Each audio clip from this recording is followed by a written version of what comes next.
All right, I want to talk about these rubber steel balls. They get a bad rap. I'm not saying they're the best, but they're not the worst. They have a good weight. The S-type are smoother than the other ones, and the other ones don't have that seam. This is one of the other ones. It's hard to tell them apart when you oil them. Lube them up. Don't just let them sit around dry. That's why they get sticky. There's an S-type. It's very smooth and shiny.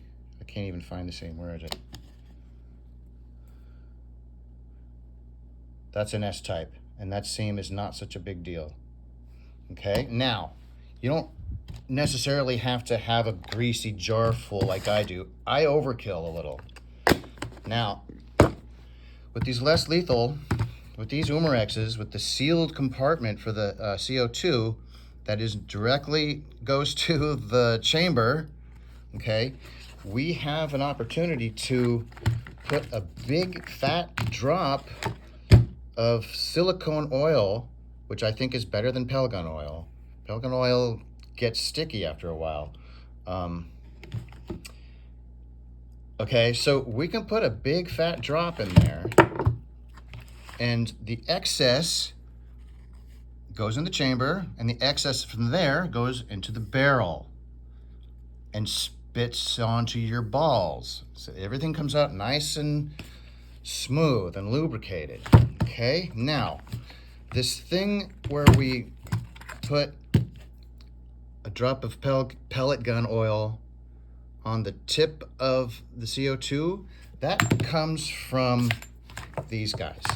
That comes from these old pellet guns where you don't have a sealed compartment for the CO2 cartridge. It's just directly lined. You got that tiny little pinhole, and that's why we put a little dab directly in the middle of the tip, because that's the only way to get any of it in there. I have a couple of theories on other ways to get it in there, but I might be wrong about that. But I digress. That's how you should be running these markers, not just on the tip. Watch Rune Rebel. He sprays the heck out of everything. He puts a bunch of it in there, and the excess goes out and lubes everything, and he gets good numbers.